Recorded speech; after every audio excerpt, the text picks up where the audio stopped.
ang mga kwento ng pag-ibig, kwento ng buhay at kwento ng pag-asa dito sa Barangay Love Stories. Love Stories.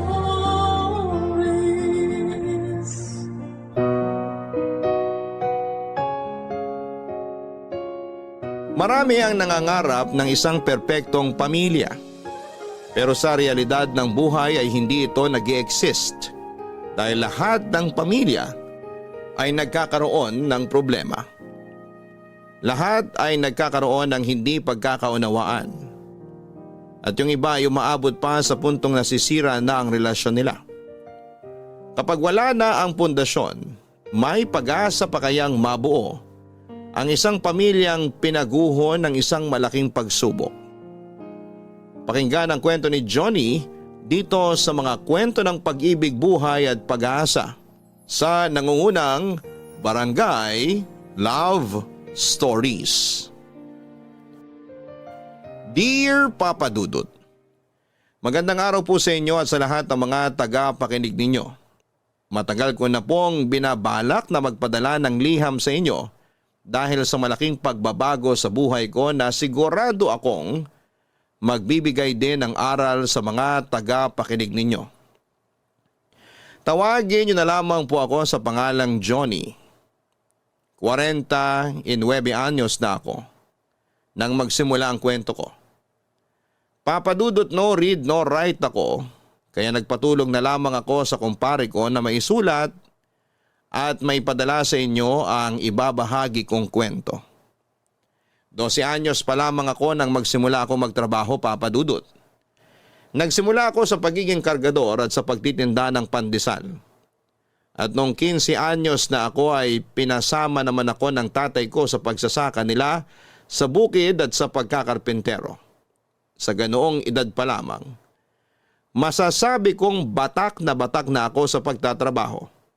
Pagtungtong ko naman sa edad na 17, pinagkasundo na ako ng mga magulang ko sa anak-anakan ng amo namin. Tawagin niyo na lamang siya sa pangalang Wendy. Hindi siya tunay na anak ng amo namin pero kinupkup siya ng mga ito. Bale siya yung kinausap ng mga magulang ko para ipakasal kami pagdating namin sa edad na 18. Masasabi kong maganda si Wendy at napakasipag niya, kaya madaling nahulog ang loob ko sa kanya noong panahong yon. Matapos ikasal ay nagsama na kami. Tumira kami sa bahay ni Wendy na ipinagawa niya bago pa kami magkakilala. Ganon siya kadiskarte. May tindahan siya at nagluluto ng mga kakanin na dinideliver sa mga kantin sa mga eskwelahan, sa mga karinderya, at yung iba naman ay pinapalako niya kaya madali siyang nakaipon. Aaminin ko na nanliit ako noon dahil halos siya na ang bumubuhay sa pamilya namin. Nagkaroon na rin kasi kami ng mga anak kaya mas lumaki na ang aming konsumo. Hindi ko nagustuhan noon ang mga sinasabi ng mga nakakakilala sa amin. Naiinsulto ako kapag pinupuri nila ang asawa ko. Kaya kahit na alam kong mali ay pinahinto ko siya noon sa pagnenegosyo. Ang sabi ko, ako na lamang ang bubuhay sa kanila. Pero hindi yun naging madali para sa akin dahil wala naman akong permanenteng trabaho.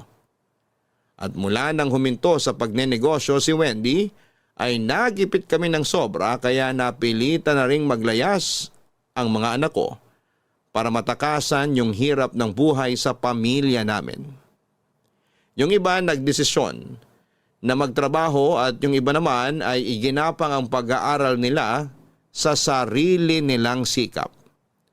Nalulung naman ako noon sa anak, kaya madalas kong nasasaktan ang asawa ko at ang mga anak ko na naiwan sa amin tuwing nalalasing ako. Sa dalas ng pananakit ko sa kanila, ay naputol na yung sinturon na lagi kong ginagamit sa mga anak namin, Papa Dudut.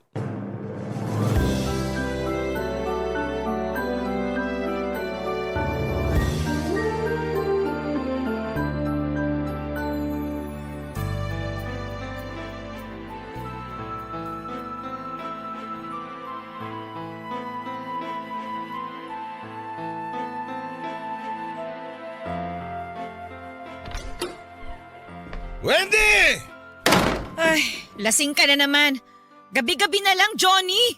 Hindi ka pa ba nagsasawa sa alak? Huwag mo akong pakialaman. Pahingi pagkain, nagugutom ako. Nakita mo namang may ginagawa ako dito, hindi ba? Kailangan ko matapos tong pagbabalot ng empanada para may maibili naman ako ng bigas bukas. Ang sabi ko, nagugutom ako. Ikuha mo ako ng pagkain. Hoy, hindi mo ako utusan dito ha. Kung nagugutom ka, ipaghain mo yung sarili mo. Iinom-inom ka tapos mag-uutos ka na parang hari dito. Ang kapal naman ang mukha mo. Hoy! Humingi lang ako ng pagkain. Ang dahil mo na sinabi, buwisit ka! Ay, mas buwisit ka! Wala ka na nga matinong trabaho. Nagagawa mo pang maglasing gabi-gabi? Ang haba na ng listahan ng utang mong alak dun sa tindahan. Nagdagdag ka pa ng pulutan. Tapos sinong pinuputakti ng singilan, ha? Ako pa rin! Ay, Johnny naman! Nung naghahanap buhay ako ng matino, ang ayos-ayos ng buhay natin. Tapos pinatigil mo ko dahil dyan sa pride mo. Buti sana kung kaya mo panindigan yung sinabi mo na ikaw nang bahala sa amin ng mga anak mo, pero hindi eh! Idinamay mo lang kami sa miserable mong buhay! Tumahimik ka! Napakayabang mo porket mas malaki yung kinikita mo sa akin noon! Kahit kailan hindi kita niyabangan, ikaw lang yung nag-iisip niyan! Huwag mo nang bilogin ang ulo ko! Alam ko naman na gustong-gusto mo kapag pinupuri ka na ibang tao. Habang ako, nagmumukhang inutil sa paningin nila dahil wala akong permanenteng trabaho. Naisip mo man lang ba na nanliliit ako sa ginagawa mo? Kung gano'n naman pala yung nararamdaman mo, di sana sinabi mo na lang sa akin kasi kaya naman kitang tulungan eh. Kahit nga magnegosyo na lang tayo. Hindi mo na kailangan magbabad sa sikat ng araw para kumita ng pera. Pero wala. Ayaw mong tulungan kita kasi masyadong mataas ang pride mo. At saka isa pa, kung ayaw mo palang nanliliit ka, di sana naghanap ka ng mas matinong trabaho. Kagaguhan niya sinasabi mo. Mabuti ka kasi nakapag-aral ka. Ako, mangmang yung tingin sa akin na ibang tao. O kung ganon, bakit mas lalo mong pinasasama yung tingin nila sa'yo? Kung gusto mong mabago yon, abay simulan mo sa sarili mo, Johnny. Tigilan mo na yung kakainom mo at maghanap ka ng maayos na trabaho. May mga anak pa tayo na kailangan mag-aral. At saka isa pa, paano tayo makakaraos araw-araw kung aasa lang ako sa'yo na mag-aabot lang kung kailan mo gusto? Tumahimik ka! Punong-puno na ako sa'yo! O ikaw pa talaga yung malakas ang loob na magsabi niyan? Kapag sinabi ko tumahimik ka, iti ko mo na yung bibig mo! Hayop ka! Wala ka nang ang kwartang asawa! Nanununtok ka pa! Kapag hindi ka pa tumahimik, hindi lang yan ang aabutin mo sa akin! Wala kang karapatang saktan ako! Asawa mo ako! At hindi ako punching bag na pwede mong pagbuntunan ng galit kapag hindi mo matanggap yung mga sinasabi ko sa'yo! Sumusobra ka na, Johnny! Ang tagal ko na nagtitiis sa'yo kasi akala ko may pag-asa ka pa magbago! Pero hindi eh! Wala ka ng pag-asa! Kasi pinanindigan mo na kung gaano ka kademonyo!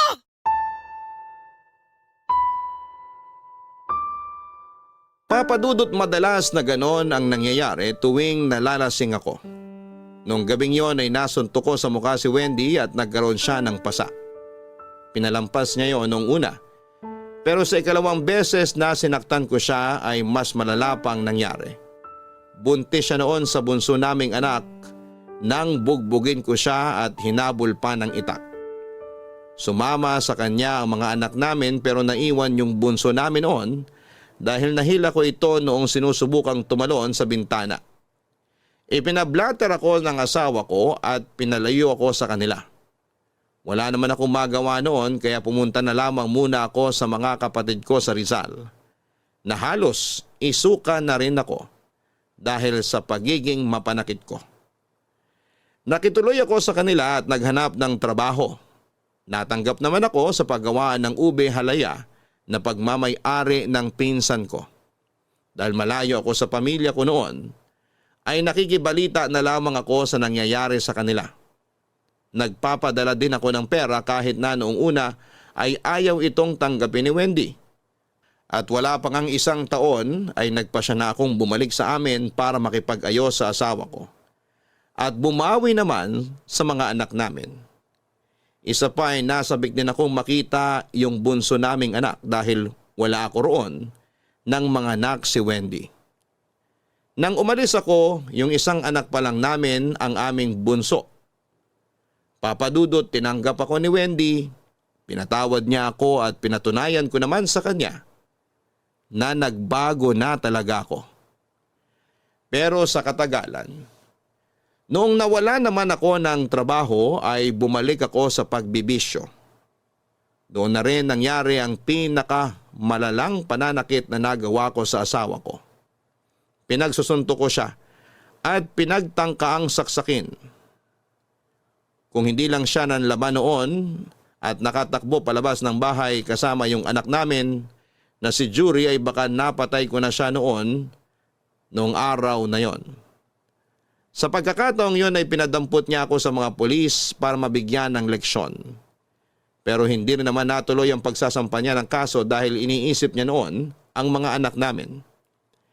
Isa pa ay malaking abala raw sa kanya ang pag-aasikaso noon kaya minabuti niyang maghanap buhay na lamang. Nakauwi ako ulit sa bahay pero may usapan kami na hindi ko na siya muli pang pagbubuhatan ng kamay. Ganon din sa kahit na sino sa mga anak namin. Nagawa ko naman yon, Papa Dudut, pero pinaramdam ko kay Wendy na dapat siyang makonsensya sa ginawa niya.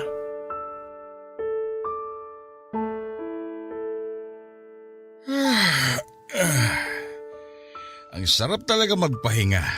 Ay, mabuti ka pa. Hindi ka man lang pinapawisan dyan sa higaan mo. Naka-electric fan ka. Tatayo lang kapag kakain na. Napakasarap ng buhay. Ganun talaga. Dapat lang na mahirapan ka. Ang lakas na loob mo ipahuli ko sa mga pulis. Hindi mo naman pala kayang panindigan. Kung hindi ka naman isa't kalahating tanga, sana hindi mo na lang sinubukan. Tignan mo, ikaw rin naman yung nahihirapan ngayon. Kung nagpasensya ka na lang sana. Magpasensya? Sa tingin mo, magpapasensya na lang ako kahit muntik mo na akong mapatay? Ipinahuli kita sa mga pulis para makaramdam ka naman ng takot sa katawan. Sinong tinakot mo? Ako? Nakita mo ba akong nanginig nung hulihin nila? Alam kong makakauwi rin ako. Hindi mo ko kaya. Alam ko na mahina ka. O sige, mahina na kung mahina. Pero yung tinatawag mo mahina, kayang buhayin yung pamilyang ito. Eh ikaw, anong kaya mong gawin? Magpalaki lang ng... Kung hindi ka sana naglakas loob na kalabanin ako, Wendy, may katuwang ka sana ngayon. Bilisan mo na dyan sa ginagawa mo. Ipaganda mo ako na makakain. Hanggang dyan ka na lang ba talaga, Johnny? Wala ka na bang ibang kayang gawin kundi manakit at manakot ng mas mahina sa'yo? Ako lang naman palang kaya mo eh. Nagsisimula ka na naman, buwisit ka. Hindi tayo matatapos hanggat hindi ka nagbabago. Kung hindi mo kayang maging mabuting asawa sa akin, magpakama ka naman sa mga anak mo. Kaya ko silang buhayin. Kayang-kaya ko kung hindi ka lang nagmamagaling sa pamilyang ito. Hanggang ngayon pala, yan pa rin yung problema mo. Kung ayaw mo na nagmamagaling ako sa paningin mo, abay pues, galingan mo rin. Hindi yun nagpapakainutil ka rito sa bahay. Sa laki ng katawan mo na yan, pahila-hilata ka lang. Hindi ka ba nahihiya? Nakikita ng mga tao na nagkakandakuba na ako sa pagtitinda habang ikaw maghapon ka lang nakakulong dito. Ipinaparamdam ko lang sa'yo kung gaano kahirap kumain na mag-isa. Kailangan mo ko, hindi ba? Pwes, kung nahihirapan ka na, magmakaawa ka na tulungan kita. Ibang klase ka rin talaga, no? Anong gusto mo? Lumuhod ako sa harapan mo para magmakaawa na magtrabaho ka na ulit? Malala ka na, Johnny! At mas malala pa dyan yung mararanasan mo sa mga susunod na araw. Kaya kung ako sa'yo, mag-iipon na ako ng lakas. Hindi ko ibibigay sa'yo yung gusto mo mangyari. Maghahanap ako ng trabaho kung kailan ko gusto. Ang kapal talaga ng mukha mo, no? Talaga nasisikmura mo yung pagiging palamunin? Pero sige, kung yan ang gusto mo, di panindigan mo. Ipakita mo sa akin at sa mga bata na wala ka nga talagang kwenta. Kung wala na kaming aasahan sa'yo, baka mas magandang maghanap ka na rin ng bagong asawa. Dami mong satsat. Baka kapag ginawa ko yan, lumuha ka ng dugo at magmakaawa sa akin na balikan kita. At bakit? Sino ka sa akala mo? Kung hindi nga ako ipinakasal sa'yo, baka wala pa rin akong asawa hanggang ngayon. Napakayabang mo. Samantalang wala ka naman palang binatbat sa mga manliligaw ko noon. Siguro, kung isa sa kanila yung napangasawa ko? Ha! Maganda sana yung buhay ko ngayon at hindi miserable dahil sa isang tamad at demonyong katulad mo! Papa Dudut, aaminin ko. Tinablan ako sa mga sinabing yon ni Wendy. Kaya imbes na makaramdam ng awa sa sitwasyon niya at magbago ang isip ko ay mas nadagdagan pa ang galit ko sa kanya. Inabot ng halos isang buwan na si Wendy lang ang mag-isang kumakayod para sa amin. Nagluluto siya ng biko at puto sa gabi. Gigising naman siya sa madaling araw para magmasa ng harina at magbalot ng empanada. Dinadala niya ang mga yon sa mga kantin sa mga eskwelahan at mga karinderya doon sa amin. Gaya ng ginagawa niya noong pinahinto ko siya sa paghahanap buhay. Pero dahil sa pagod at stress, napapadalas ang pagtaas ng BP ni Wendy. Papadudot sa hindi inaasahang pagkakataon ay muling inatake si Wendy. Sa pagkakataong yon ay nasa sapa sila ng anak namin si Jury para maglaba ng mga damit namin. Dumating noon sa bahay si Jury, napawisan at halos hindi na makapagsalita pa dahil sa nangyari sa nanay niya. Nang puntahan namin siya sa sapa, hindi na siya makagalaw dahil na-stroke na siya noon. Isinugod namin si Wendy sa ospital pero ilang minuto lang mula nang dalhin namin siya roon ay binawian na siya ng buhay. Papadudot, ako ang sinisi ng mga anak ko sa mga nangyari. Matapos ang libing ni Wendy, umalis na ulit sila at hindi na ako kinausap pa. Galit na galit silang lahat at mas lalong lumayo ang loob nila sa akin. Lalo na ng anak kong si Jury na siyang pinakamatanda sa mga anak namin ni Wendy na naiwan sa akin. 4 na lang sila noon dahil yung 4 ko pang anak na mas matatanda na sa kanila ay may mga trabaho na at ayaw nang bumalik pa sa bahay. Si Jury ang saksi kung gaano ko kalupit sa kanyang ina noong mga panahong yon. Pero dahil wala naman akong pakialam sa iniisip niya, nagawa ko pa rin silang pasunurin sa gusto ko.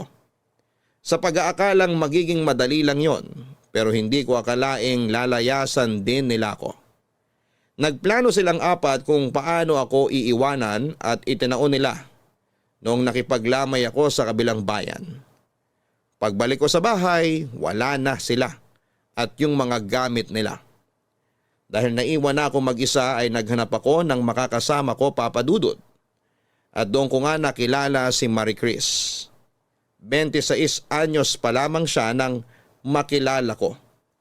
Biyuda siya noon at may 2 anak na. Nagsama kaming 2 at sa loob ng 10 taon ay nagkaroon kami ng 3 anak. Pero noong kasagsagan ng COVID-19 pandemic, isang trahedya ang dumating sa amin.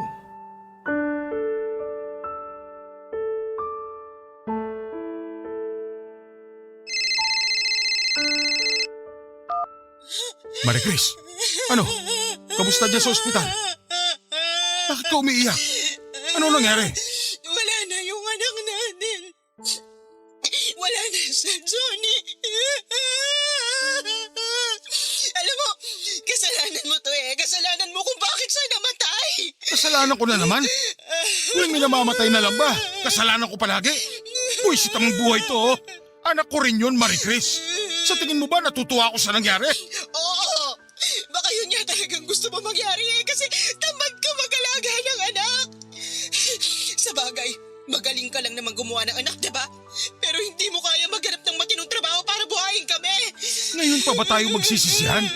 Namatayan tayo ng anak. Naiintindihan ko naman yung galit mo. Pero hindi ko rin naman ginusto na may mawala. Nakiusap ako sa'yo, diba? Sabi ko, bantayan mo muna yung anak natin pero nakinig ka ba? Hindi, Johnny. Kung may malasakit ka talaga sa bata, sana binantayan mo siya. Hindi sana siya mahuhulog sa upuan at hindi tayo haabot sa ganito. Buhay pa sana yung anak ko. Hindi ko naman ginusto na mangyari yun. May ginagawa rin ako. Oo, may ginagawa ka. Mas inuna mo pang linisan yung mahal mong motor kaysa sa anak mo. Yan kasing hirap sa'yo eh. Mas mahalaga pa yung mga gamit mo kaysa sa mga bata. Kapag nakakasira sila ng gamit, kulang na lang patayin mo sila sa pamamalo. Tapos ngayon, aakto ka na parang apektado ka sa pagkawala ng anak natin. Mahal ko yung bata. Ano ba tingin mo sa akin? Napakasamang ama dahil lang dinidisiplina ko sila? Hindi na pagdidisiplina yon, sumobra ka na! Pero siyempre, hindi mo yun naaminin kasi para sa'yo, hindi ka nagkakamali kahit kailan. Pabihira naman, oh. Uunahin pa ba natin yung pagtatalo sa ganitong sitwasyon? Yung paglabas nyo dyan at yung pagpapalibig sa anak natin ang dapat natin pinag-uusapan. Hindi matatapos yung problema natin kung magsisisiyan na lang tayo buong araw. Malaki-laki yung perang kakailanganin natin. Kung gusto mong magpakaama sa anak mo bago man lang siya mailibig, pues gawan mo ng paraan. Oo, gagawa ko ng paraan. Tatawagan ko yung mga anak ko. Ano? Sa kanila ka pa talaga hihingi ng tulong?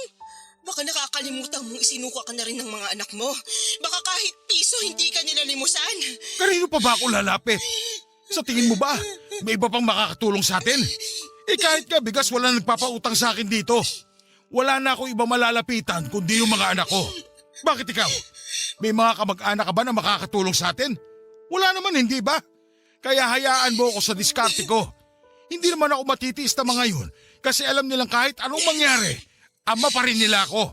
Alam mo, bahala ka. Basta siguraduhin mo lang na hindi ako susumbatan ng mga yon. Ako na nga ang bahala. Kakausapin ko sila. Kung kinakailangan magmakaawa ako para tulungan nila tayo, gagawin ko. Gawin mo kung anong kailangan mong gawin basta makapagpadala ka ng pera dito. Hindi ako basta-basta makakalabas. Mahigpit yung protocol dito sa ospital. Sige. Gagawa ko ng paraan. Papa Dudut, gipit na gipit kami ng panahong yon. Dahil sa pandemic ay nawalan ako ng trabaho. Itinigil ang construction na ginagawa naming eskwelahan. At wala rin akong mapasukang trabaho pansamantala. Sa sobrang gipit namin ay naibenta ko na yung pinakaiingatan kong motor para may panggastos kami. Pero dahil kulang pa rin ang napagbentahan nito, napilitan na akong humingi ng tulong sa mga anak ko kahit na alam kong medyo malabo na magbibigay sila sa amin. Kinapalan ko na ang mukha ko at nagmakaawa sa kanila. Sa awa ng Diyos, nagbigay naman yung iba kong mga anak. Nagpadala sila ng pera sa akin para makauwi na si Marie Chris. Kasama ang namatay naming anak. Hindi na namin binurol yung anak namin dahil umiiwas din kami noon sa mga tao kaya ipinalibing na lamang ito kaagad. At matapos ang araw na yon, para akong nagising sa lahat ng mga masasamang nagawa ko. Pakiramdam ko, Papa Dudut, ay kinakarma na ako. Ang nakakalungkot lang doon ay parang yung anak ko pa ang sumalo sa karmang yon para sa akin. Bukod pa roon ay araw-araw akong sinisisi ni Marie Chris. Palagi niyang inuulit sa akin yung naging kapabayaan ko. Kaya naman bumalik ako noon sa pagiging lasenggo.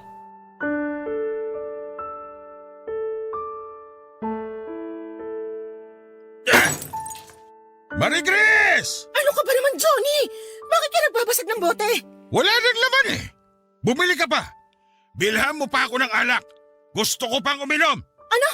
Ang kapal naman ng mukha mo. Wala na nga tayong makain, magpapabili ka pa ng alak? Kung nagbabanat ka rin kaya ng buto, hindi rin ako kontento ka lang sa pagiging tambay. Bibili ka ng alak o bubusalan ko yung bibig mo? Sige, subukan mo. Akala mo atrasan kitang buwisit ka? Sumusobra ka na eh. Puro ka pasarap sa buhay. Samantalang ako, hindi ko na alam kung anong uunahin ko. Halos maghapon kami nangangalakal ng basura para may maipambili tayo ng bigas. Tapos pag uwi ko rito, maglilinis pa ako ng bahay at mag-aasikaso sa mga bata. Ikaw, ano ang bag mo rito ha? Pabigat ka at palamunin lang dito. Magdaan-daan ka sa pananalita mo. Nandito kayo sa pamamahay ko. Nakikitira lang kayo ng mga anak mo rito. Talaga? Baka nakakalimutan mo. May bahay din kami ng mga anak ko. Pwede kitang iwanan kung gugustuhin ko. Akala mo ba gustong-gusto pa kita makasama? Mula nang magsama tayo, naging miserable na yung buhay ko. Hindi ko to nararanasan sa asawa ko noon. Pero tingnan mo ko ngayon, hindi na ako nakakapag-ayos ng sarili ko.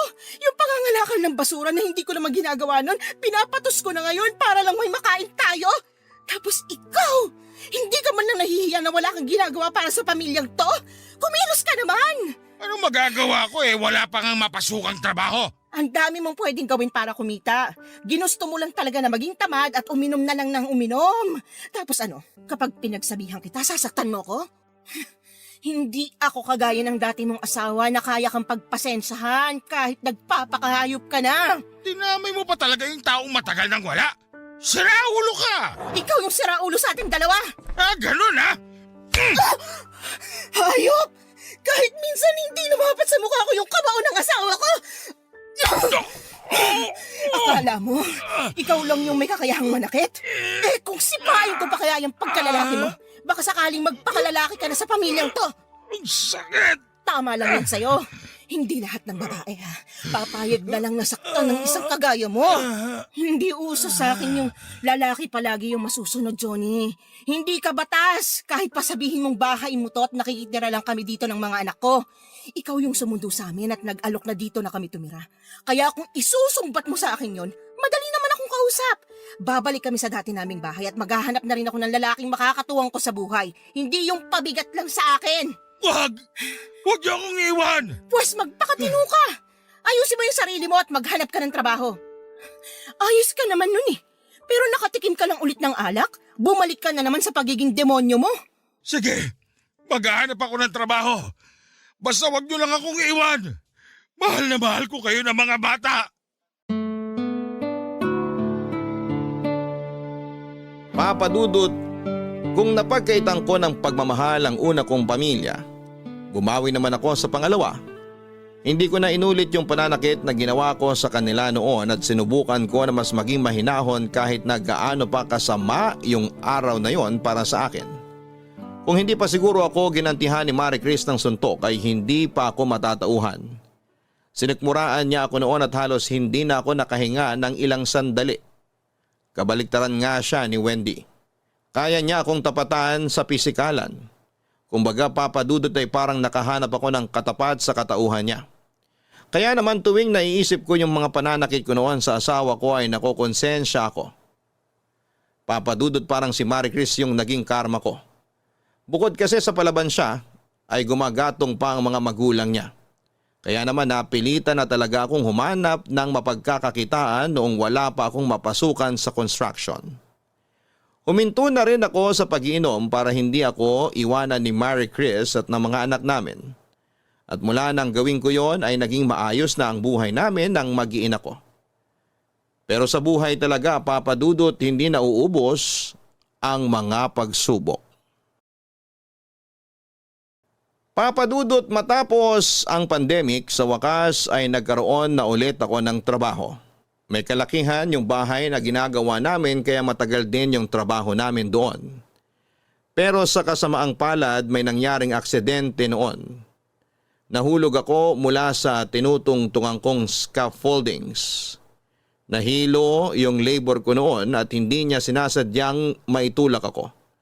Dahil may kataasan din yon at may hollow blocks pa, ang binagsakan ko ay naapektuhan ang spinal cord ko noon. Papa Dudut, dahil walang-wala kami ng mga panahong yon.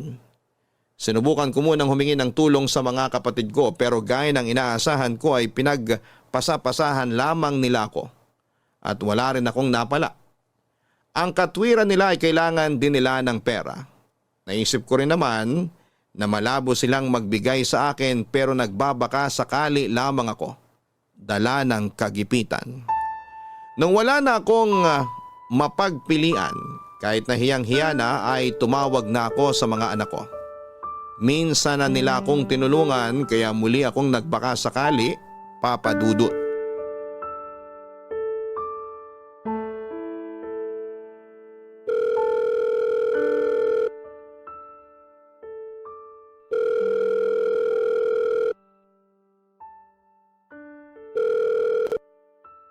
Hello?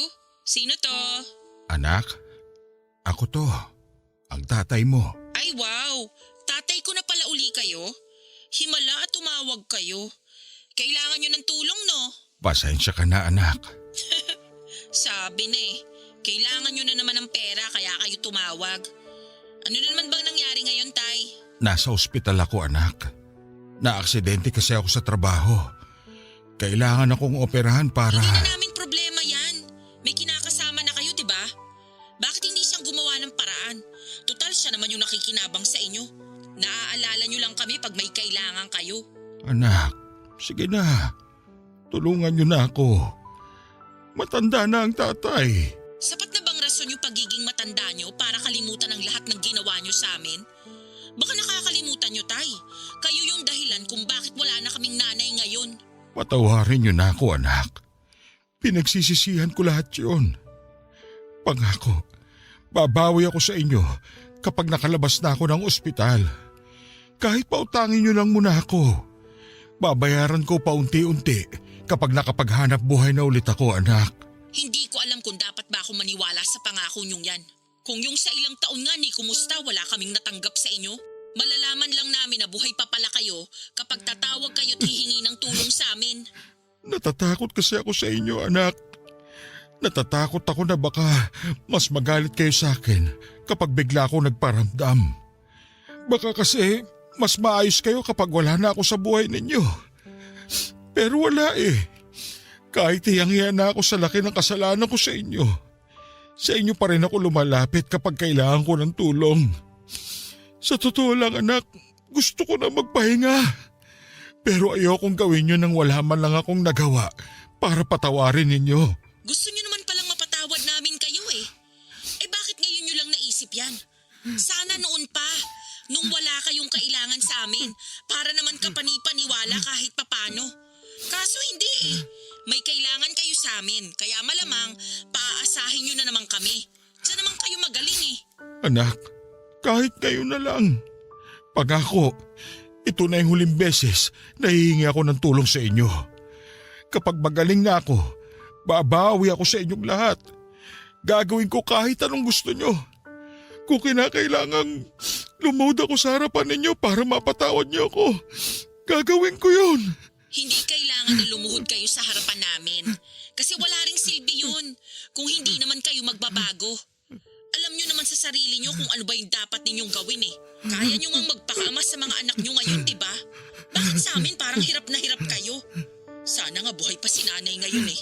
Kasi sa lahat ng nagawa nyo ng pagkakamali, siya yung pinaka nasaktan at nahirapan. Kaya kahit maglakad pa kayo ng nakaluhod buong maghapon, walang magagawa yon para mabawasan yung sakit na binigay nyo sa amin. Anak! Buong buhay niya, puro paghihirap na lang yung dinanas niya sa puder nyo. May ginawa ba kayo noon para mapabuti yung buhay niya? Kahit para man lang sa amin, hindi nyo yung nagawa. Akala nyo ba gustong gusto namin yung pakiramdam na may dinadala kaming galit para sa inyo? Ang sakit-sakit at ang bigat-bigat nun, Tay. Kasi kahit gusto naming makaranas ng totoong saya, hindi namin magawa. Kasi may parte pa sa buhay namin yung mabigat at humihila sa amin pababa. At lahat ng yun dahil sa inyo. Kasalanan nyo yun, Tay.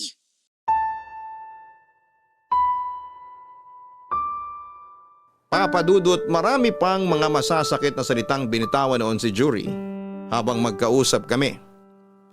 Alam ko na kahit na hindi magsalita ang mga kapatid niya ay pare-pareho lamang sila ng nararamdaman.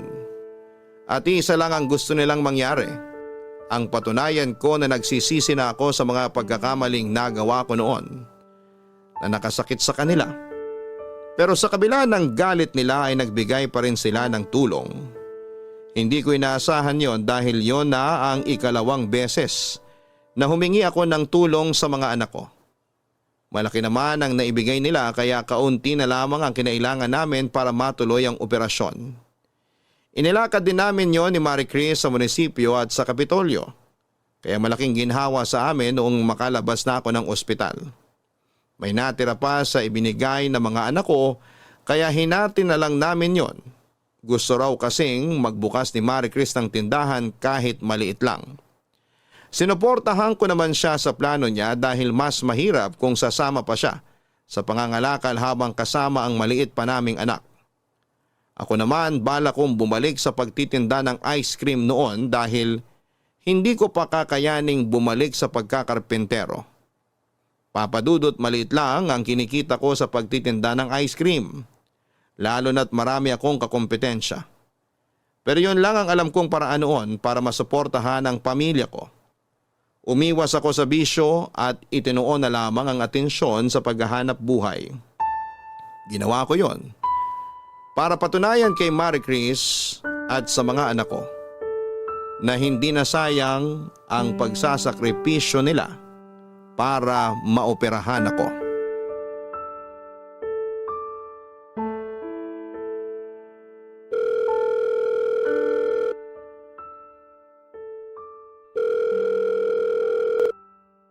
Hello?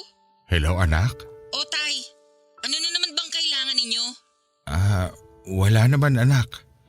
Gusto ko lang sabihin na maayos na ako ngayon. Kaya nagpapasalamat ako sa inyo ng mga kapatid mo. Pakisabi na lang sa kanila ha anak. Bakit hindi na lang kayo yung magsabi niyan sa kanila? Baka kasi magalit yung kuya at mga ate mo kapag tinawagan ko sila eh. Paano nyo naman nasabi, hindi nyo pa nga sinusubukan? Hindi ko kasi alam kung paano ko sisimulan anak. Pero nung sinasaktan nyo kami at pinapabayaan na lang na mamuhay ng mag-isa, parang hindi naman kayo nahirapang gawin yun. Hindi nga rin kayo nahiya eh. Anak, Tigilan nyo na nga yung pagpapaawa nyo sa akin, Tay. Kung gusto nyo talagang humingi ng tawad sa mga kapatid ko, pumunta kayo rito. Magpakita naman kayo sa kanila. Mas mararamdaman namin yung paghingi nyo ng tawad kung kakayanin nyo ring magpakita sa amin. Hindi naman siguro mahirap yun gawin, di ba? Nasa Pilipinas lang tayo pareho, Tay. Hindi pa aabutin ng maghapon yung biyahe para makarating kayo rito. huwag ka mag-alala anak. Mag-iipon lang ako ng pamasahe ko at panggastos dyan. Pupuntahan ko kayo. Miss na miss ko na rin kasi mga kapatid mo. Gusto ko silang makita. Namimiss nyo naman pala kami eh. Eh bakit ngayon nyo lang naisip yan? Pasensya ka na anak. Hindi ko na rin alam sa sarili ko kung bakit kinailangan ko pang makarma bago ko naisip na humingi ng tawad sa inyo. Pagdating kasi sa amin, parang lahat na lang ang hirap-hirap para sa inyo. Parang ayaw niyong mag-effort para sa amin. Samantalang kami naman yung nauna ninyong pamilya. Alam kong hindi nyo to matatanggap anak. Pero yung naging katwiran ko kasi noon, alam kong malalakas kayo, matatalino, at lahat kayo may kanya-kanyang diskarte. Kaya naisip ko na hindi nyo na ako kailangan. At mas kailangan ako ng mga kapatid nyo rito dahil maliliit pa sila. Kung yun ang rason nyo, maiintindihan pa namin eh. Hindi naman namin kayo papipiliin. Kaunting oras lang yung kailangan namin at yung paghingi ninyo ng tawad. Sa totoo lang, Tay, kahit nga hindi na kayo humingi ng tawad sa amin, kusa na lang mawawala yung galit na nararamdaman namin para sa inyo eh. Kung magpapakita lang kayo at may paparamdam nyo lang na anak nyo pa rin kami, sapat na yun sa amin. Kung bibigyan nyo lang sana ako ng isa pang pagkakataon anak, itatama ko yung mga naging pagkakamali ko noon. Alam mo ba, tumigil na rin ako sa bisyo ko ngayon. Hindi na ako umiinom ng alak. Tsaka bumalik na ako sa pagtitinda ng ice cream. Kapag nakita ko na ulit kayo, ililibre ko kayo ng ice cream anak. Yun eh, kung kumakain pa rin kayo nun. Ayoko munang umasa, Tay. Baka kasi masaktan lang ulit ako. Saka na lang po ako maniniwala sa sinasabi ninyo kapag nagpakita na kayo sa amin.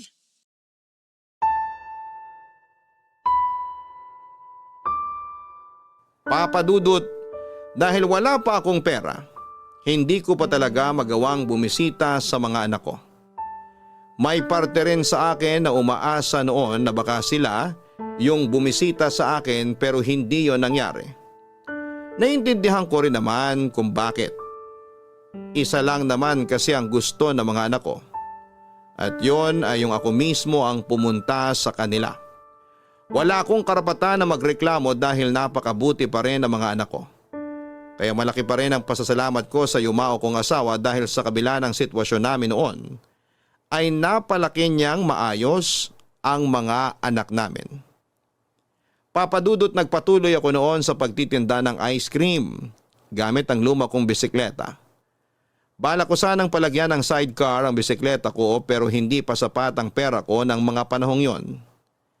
Ilang barangay ang nilibot ko sa pagtitinda ng ice cream pero dahil nga sa marami akong kakompetensya na mas maayos pa ang gamit sa pagtitinda ay mas madalas akong hindi makaubos ng paninda.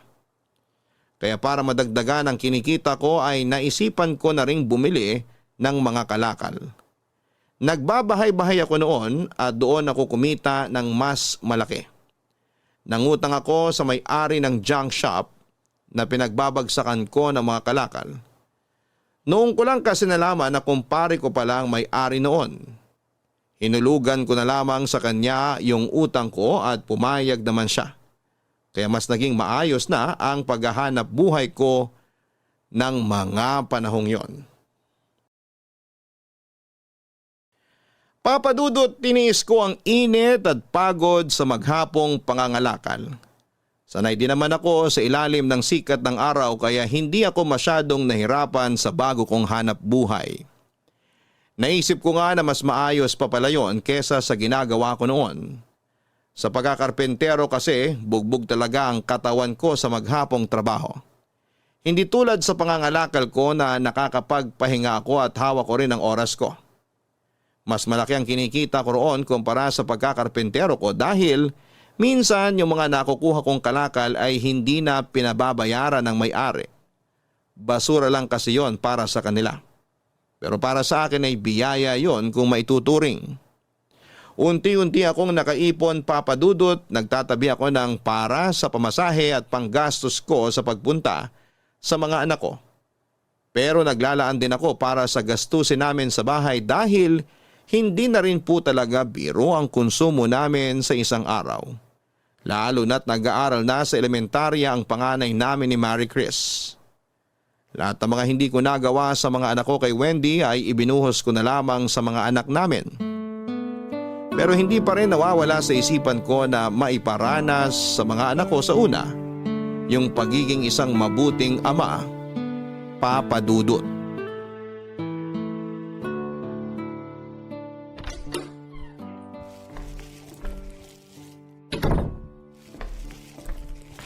Oh, ginabi ka yata.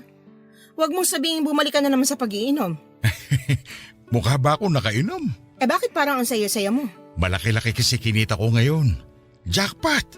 Kaya eto, bumili na ako ng lechon manok para hindi ka na magluto. Lapag ko na rito sa mesa ha. Ay naku, buti naisip mo yan. Ang dami ko kasing nilabahan kanina kaya hindi pa rin ako nakakapagluto.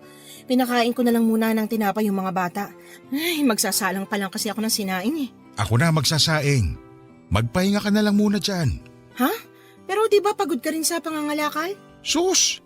Nakapagpahinga naman ako. Kaya sige na, magpahinga ka na lang muna. Madali lang naman magsaing. Nalagyan ko na ng bigas yung kaldero. Hugasan mo na lang bago mo isalang. Oo, ako nang bahala. Teka, paano ka nga pala naka-jackpot kanina? May nakuha kasi ako mga tanso kanina. May kaya yung may-ari kaya hindi na pinabayaran sa akin. Hindi lang yun. Ibinigay na rin niya yung luma niyang washing machine. May konting sira lang naman pero ayaw na nilang gamitin. Talaga? Nasa na yung washing machine? Binenta mo rin ba sa junk shop? Sayang naman yun. Matagal ko nang gusto magkaroon tayo nun para hindi na ako gaano nahihirapan sa paglalabay. At sa tingin mo ba, hindi ko yan naisip? Inuwi mo? Oo, sayang eh. Magkano lang yung babayaran sa akin ng kumpare ko kaya naisip kong iuwi na lang. Idiniretso ko na doon sa likod ng bahay natin kanina. Papatignan ko na lang sa kakilala ko bukas kung anong sira para magamit mo na. Ay, salamat! Mapapadali na rin yung paglalaba ko. Kaya nga natutuwa rin ako. Sana noon pa pala ako nagsimulang mangalakal. Akala ko kasi mahina yung kitaan doon. Kahit naman hindi araw-araw swerte sa kalakal, malaki-laki pa rin ang kikitain ko sakali. Mas kakaunti yung mga kakumpetensya mo kaysa sa pagtitinda ng ice cream. Mapapagod ka nga lang sa kakatipa sa bisikleta mo. Ay, ako, sayang yung motor mo nun. Kung di lang sana nabenta. Sus, hayaan mo na yung motor na yon. Mahalaga, nakatulong din yun para makaraos tayo kahit papano. Tama ka naman dyan. Ay, nakakaantok. Parang gusto ko munang umidlip pa. Mabuti pa nga na umidlip ka muna. Ako na lang muna yung magbabantay sa mga bata. Ha? Paano ka? Hindi ka pa nga nakakapagpahinga. Magkape ka kaya muna. Tsaka may tinapay pa dyan. Tinirang ka namin. Ayos pa naman ako. Hindi pa ako nagugutom. Tsaka makakapagpahinga rin naman ako mamaya pagkatapos natin maghapunan. Kaya mabuti pa, umidlip ka na kung hindi mo na kayang pigilan yung antok mo. Gigisingin na lang kita mamaya kapag luto na yung sinaing. Oh, sige. Yung mga bata ha, bantayan mong mabuti. Baka kung ano na namang gawin nila, si Bunso pa naman, sobrang likot na kaya nakakapagod din bantayan. Kung ano-anong inaabot na gamit tapos isusubo pa. Akala ko ba iidlip ka na? Baka mamaya magbago na yung isip mo niyan. Eto na nga, iidlip na. Papadudot bukod sa huminto na ako sa pag-inom ng alak, naimpluwensyahan din ako ng kumpare ko na may-ari mismo ng junk shop na pinagbabagsakan ko ng mga kalakal. Minsan niya akong inaya sa pagsimba at sumama naman ako sa kanya. Nung una'y ginawa ko lang yon para makisama. Matagal-tagal din akong hindi nakapasok ng simbahan. Yung una at huling beses na pumasok ako roon ay binyag pa ng bunso namin ni Marie Chris. Kung hindi pa dahil sa mga ganong okasyon ay hindi talaga ako papasok ng simbahan. Hindi rin ako nagdarasal kaya nagulat yung kumpare ko nang malaman niya yon. Akala niya ay non-believer ako. Kaya naisipan niya akong ayain sa pagsimba para mabago ang pananaw ko sa buhay. At doon ko naman napagtanto na masarap pala sa pakiramdam na magbalik loob sa Diyos. Naging magaan ang kalooban ko at parang nabuhayan ako bigla sa kabila ng mga pinagdaraanan ko. At yung pinaka hindi ko makakalimutang araw ay yung linggo na sumimba ako at sa pag-uwi ko ay hindi ko alam na may sorpresa palang naghihintay sa akin, Papa Dudut. Ano tay? Nagustuhan niyo po ba yung sorpresa namin sa'yo? Oo anak, akala ko matagal pa yung hihintayin ko para makita kayo. Hindi lang kasi pamasahe yung pinag-iipunan ko kaya ang tagal bago pa mabuo yung halagang kailangan ko para mapuntahan kayo. Gusto ko sana kayo dala ng masasarap na pagkain tapos simpleng regalo man lang. Hindi ko kasi nagagawa yun noon, lalo na tuwing birthday ninyo. Huwag niyo na pong isipin yun tay. Lately, na-realize ko, mahirap din pala yung may dinadalang bigat sa dibdib. Yung kahit anong gawin ko, kahit ano pang ma-achieve ko, hindi ko pa rin mararamdaman yung totoong saya. Kasi alam ko na may parte pa rin sa akin yung hindi ko pa hinaharap. At yun yung galit ko sa inyo. Ibig bang sabihin, napatawad mo na ako anak? Oo naman po, tay. Hindi naman po imposible yun eh. Tsaka kung nakikita ko naman na nagbabago na kayo at nagsisisi na talaga sa mga nagawa nyo sa amin noon, sino ba naman ako para ipagdamot yung kapatawaran sa inyo? Salamat anak. Mahal na mahal ko kayo ng mga kapatid mo. Hindi ko lang alam kung paano ko ipapakita yun kasi alam kong hindi niyo na ako gustong makita o makasama. Kaya tiniis ko na lang din na hindi ako nagpaparamdam at magpanggap na wala akong pakialam. Makakasira lang ako sa inyo. Lalo na ngayon na magaganda na yung buhay ninyong magkakapatid. Kahit kailan naman hindi namin kayo ikinahiya. Nagalit kami, oo. Pero hindi naman kami umabot sa puntong buburahin ka na talaga namin sa buhay namin ngayon.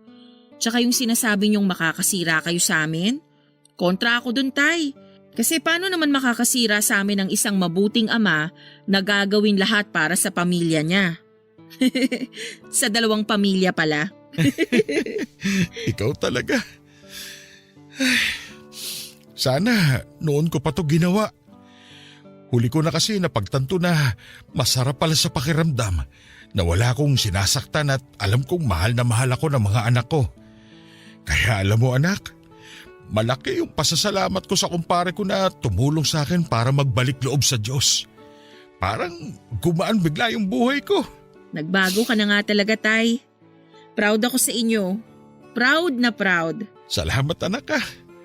Akala ko hindi mo na ako mapapatawad. Alam ko naman na sa inyong magkakapatid, ikaw talaga yung may pinakamalaking galit sa akin. Nasaksihan mo lahat ng kademonyuhan ko noon. Totoo naman yung parting ako yung pinakagalit sa inyo noon. Pero ang mahalaga, ako na yung pinaka-proud sa inyo ngayon. Mahal ka namin, tay. Kaya nga kahit galit pa ako sa iyo noon, hindi pa rin kita matiis eh. Hindi ko pa rin kaya na may masamang mangyari sa iyo at wala man lang akong magawa para tulungan ka. Kasi dito sa puso ko, tatay pa rin kita at walang araw na hindi ako umasa na magbabago ka pa. Hindi ko nga alam kung ano bang nagawa ko para maranasan pa yung ganito. Akala ko kasi habang buhay na akong kakarmahin sa mga nagawa ko. Pero hindi pa pala huli ang lahat kasi nandito ka. Kayo ng mga kapatid mo. Doon pa lang, Panalong panalo na ako sa buhay, anak. Ay nga pala tay, bago ko pala makalimutan, may ibibigay po ako sa inyo. Ano yun? Ito po oh, keychain na putol na sinturon. May naaalala ka ba dyan tay? Pinagawa ko talaga yan. Oo, ganito yung pinampapalo ko sa inyo. At sa'yo pa naputol. Sa tigas pa naman ang buto mo eh.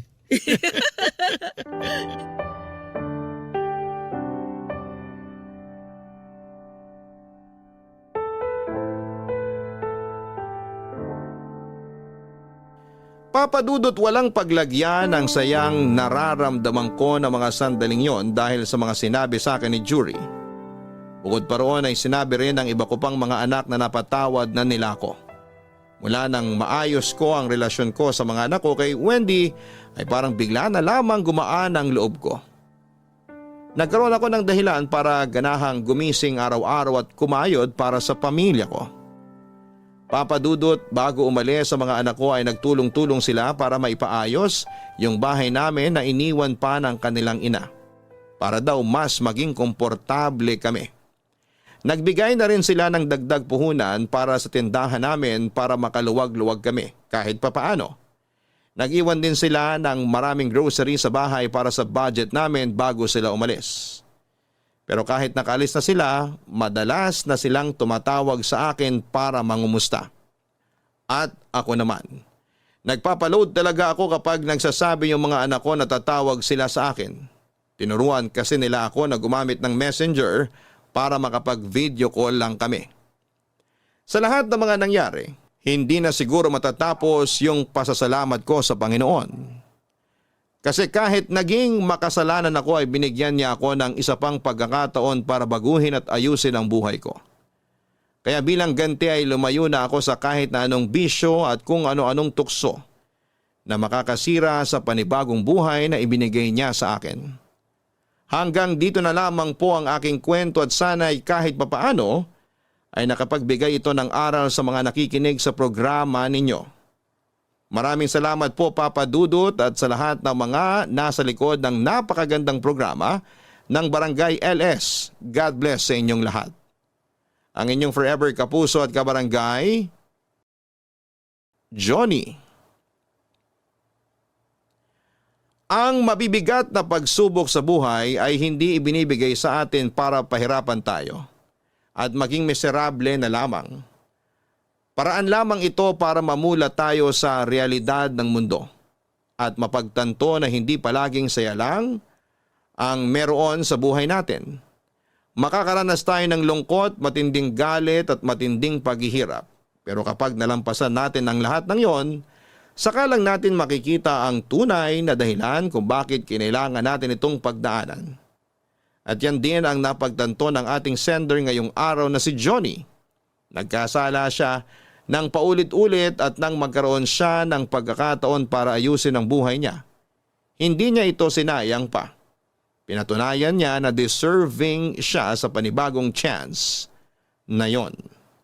At yung pagkakataon na meron si Johnny ay parehong pagkakataon din na ibinigay sa atin ng nasa itaas para ayusin ang buhay natin. Para subukan nating mabuhay ng walang puot o galit sa dibdib at matutong magpatawad kahit gaano pa ito kahirap.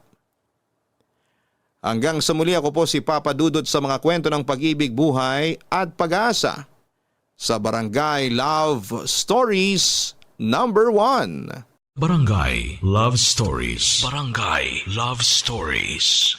Ang tindi ng Barangay Love Stories na to Hindi mo aakalaing talaga, literal na plot twist ang ending. Eh ikaw, anong akala mong ending sana? I-share mo na yan sa aming comment section. Ang mga kwento ng pag-ibig, kwento ng buhay at kwento ng pag-asa dito sa Barangay Love Stories. Love Stories. Kung kayo ay bubuo ng pamilya, dapat ay magkasama kayo ng iyong kapareha sa hirap at sarap. Hindi yung sa hirap mo lang siya gustong makasama at sa sarap ay maghahanap ka na ng iba. Ikaw kabarangay, gaano ka ba kaloyal sa iyong kinakasama? Papa Dudut. May mga tao na todo-todo magmahal. Yung bang binansaga na silang martir dahil hindi nila magawang bitawan at iwanan yung taong iniibig nila. Pero sila rin yung mga tao na matiisin at mapagpasensya. Yun bang kahit paulit-ulit nang sinaktan ay nahahanap pa rin sa kanilang puso ang magpatawad. Hanggang ngayon ay naniniwala pa rin ako na kahit kailan ay hindi kahinaan ang magmahal. Bago po ang lahat ay tawagin niyo na lamang po ako sa pangalang Lala, 33 years old, taga Sariaya, Quezon. Pero dati ako nagtatrabaho at tumira sa Pasig. Programa ninyo, Papa Dudut, ang tumulong sa akin upang magkaroon ng libangan o mga panahong huminto na ako sa pagtatrabaho dahil nagkaanak na kami ni Roy. Nagkakilala kami taong 2019 noong nag-factory worker ako sa pinagtatrabahuhan niya, kung saan delivery truck driver naman siya. Tulad ng ibang love story ay mabilis kaming nagkapalagayan ng loob. At dahil pareho naman kaming single ay naging madali sa aming mapalapit sa isa't isa. Noong nabuntis ako ay tinira niya ako sa bahay ng nanay sedes niya. Pangako sa akin ni Roy na pag-iipunan niya ang pambukod namin. Umasa ako sa sinabi niya pero nagtatlong taong gulang na lamang ang anak namin ay hindi pa rin kami nakaalis sa poder ng nanay niya, Papa Dudut.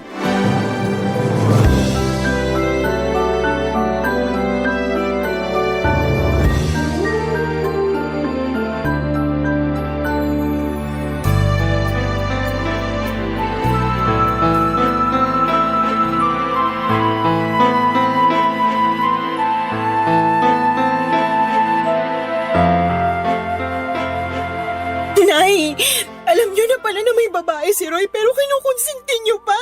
Ha? Ano kinukonsinti ka dyan? Kilala niyo yung tinutukoy ko. Yung bagong salta na tindera dyan sa malapit na bakery na lagi niyong pinagbibilan ng pandesal. Nakalimutan niyo na siguro na nung isang araw ay kasama niyo kami ng anak ko na bumili doon tapos kinumusta ng babaeng yun si Roy. Kayo naman kung todo balita sa nangyayari sa kinakasama ko. Para yun lang. Paano mo naman naisip na babae nga yun ni Roy? Paano ko naisip? Siyempre, narinig ko kayo na nirereto siya doon. Ha? Bakit ka ba nakikinig sa usapan na may usapan? Huwag niyo na pong ibahin ang usapan. Hey! Oo, sige na. Babae nga ng anak ko yung tindera dun sa bakery.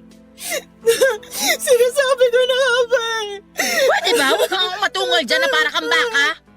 May ano pag-isipin ng mga kapitbahay natin? Isipin na nila kung anong gusto nilang isipin. Wala akong pakialam. Naku, kahit kailan talaga wala kang hiyain, no? Bakit? Kayo ba meron nun? Ano sinabi mo?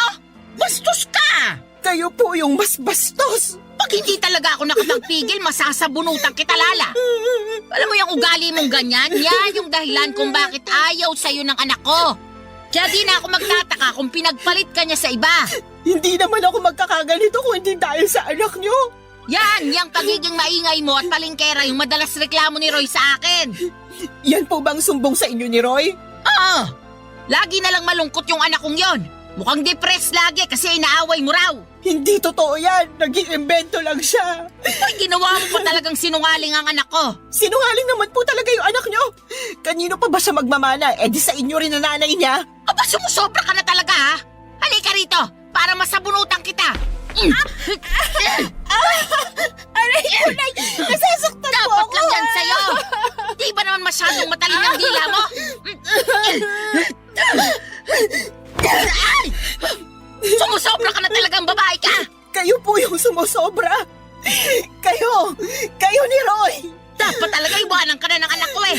Kung tutuusin, wala naman siyang mapapala sa'yo. Paano walang mapapala? Dahil ba wala akong trabaho? Kawawa naman ang Roy ko. Mag-isang kumakayot para sa inyo ng anak mo. Anak din po ni Roy yung anak ko. Apo nyo rin po, kaya ano po ba pinagsasasabi nyo dyan? Basta! Simula nang dumating kayo sa pamamahay na to, parang bumigat na ang pamumuhay namin. At kasalanan niyo yun. Kayo talaga ang malas sa buhay namin. Kaya huwag ka nang magulat kung isang araw, iwanan ka na ng anak ko. Papadudot mag-isang anak na lalaki ng biyanang kong babae si Roy, kaya naman mahal na mahal niya ito. Bunso rin ito sa 3 magkakapatid. Ang 2 ate ng kinakasama ko ay may sarili ng pamilya at wala na sa poder ng nanay nila. Laging sinasabi ni Roy na nagdadalawang isip siyang umalis sa bahay nila dahil daw maiiwang mag-isa ang biyanang ko.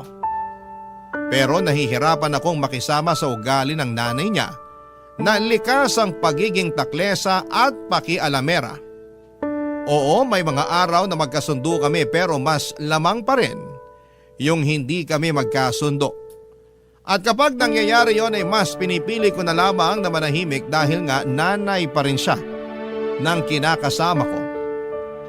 Pero sa isip ko, papadudot, ay gusto ko pa rin bumukod kami para magkaroon ako ng peace of mind. Kaya lang nang dahil sa pambababae ni Roy at pangungonsinti ng nanay niya ay bigla akong nakaramdam ng pag-aalinlangan sa dibdib ko. Sa totoo lang ay 2 taon pa lang ang anak namin noon ay napansin ko na ang panlalamig sa akin ng kinakasama ko. Siyempre bilang babae ay meron tayong instinct na baka may iba na siyang kinakalokohan. Inoobserbahan ko lang si Roy dahil ayoko ma-stress masyado sa kanya.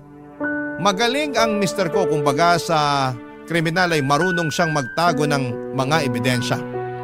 Pero wala namang lihim na hindi nabubunyag at nadagdagan lang ang sama ng loob ko sa pangungonsinti ng nanay niya. Kaya nga hindi ko na napigilang sumabog ng araw na yon at manibugho, papadudot.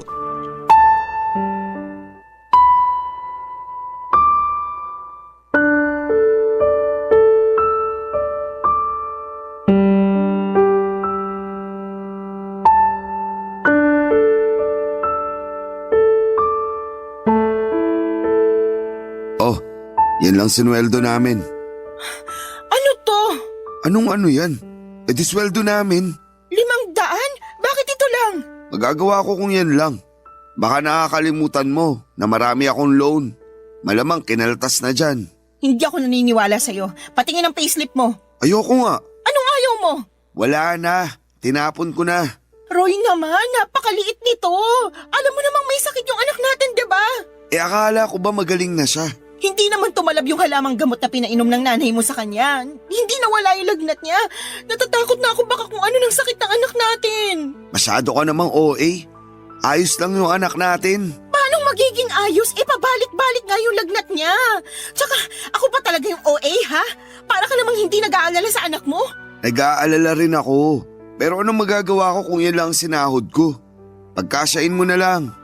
Dalhin mo sa public hospital o center yung anak natin. Doon mo ipa-check up. Baka nga makalibre ka pa. Sige, susubukan ko. Ganyan nga. Subukan mo rin manghingi ng libreng gamot. Malamang bigyan ka rin doon. Oh, ano pang binubuntong hininga mo dyan? Akala mo ba hindi na ako nakakahalata? Nakakahalata sa ano ba? Na palagi na lang kakarampot yung perang binibigay mo sa amin ng anak ko. Anak naman ng teteng. Di ka ba nakinig? Sabi ko, kaltasan ngayon. Kaya yan na lang natira. Ang sabihin mo, binigay mo yung pera mo dun sa babae mo. Ha? Ano bang pinagsasasabi mo dyan? Kunwari ka pa. Akala mo yata hindi ko alam na naglalandian kayo ng tindera dun sa bakery na laging pinagbibilan ng nanay ng pandesal. Oh, paano naman tayo napunta dun? Huwag mo akong gawing tanga. Wisit naman, Lala. Ano bang iniiyak-iyak mo? Nakuha mo ba akong tanungin alam mo naman sa sarili mo yung dahilan? Araw-araw na lang na ginawa ng Diyos na pinararamdam mo sa akin na hindi mo na ako mahal. Pero alam mo yung mas masakit? Pati yung anak mo na sarili mong dugot laman wala ka na rin pakialam. Pwede ba? Pagod ako ha. Galing na nga ako sa trabaho oh. Bad trip na nga ako na maliit sweldo ko tapos mas babad tripin mo pa ako. Galing daw sa trabaho, lokohin mo lelang mo. Aba, talaga naman. Akala mo talaga sa akin pinanganak kahapon ano? Tingnan mo nga, anong oras na? 12:00 na ng madaling araw. Sinabi mo sa akin kanina na tuwing gantong araw wala kayong delivery sa malayo. Kaya wag na wag mong maidadahilan sa akin na dun ka ginabi. Sabihin mo inuna mo pang pumunta sa babae bago umuwi rito sa bahay. Ay, Nakakasira ka talaga ng ulo na babae ka. Dami mong alam. Dami mong satsat. Bakit? Dahil ba 500 lang binigay ko sa'yo? Isa na rin yun sa mga dahilan. Ewan ko sa'yo. Buti pa matutulog na ako. Taga, hindi pa tayo tapos mag-usap, Roy. Ayaw na kitang kausap.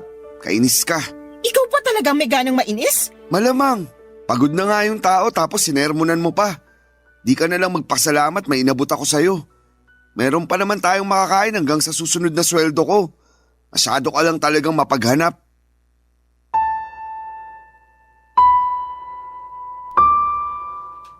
Papadudot, kahit na hindi aminin ni Roy na may iba siyang babae ay ramdam ko na meron talaga.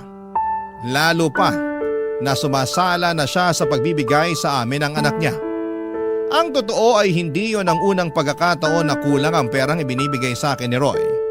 Maraming beses na, pero ewan ko ba sa sarili ko kung bakit mas pinili kong manahimik ng mga panahong yon.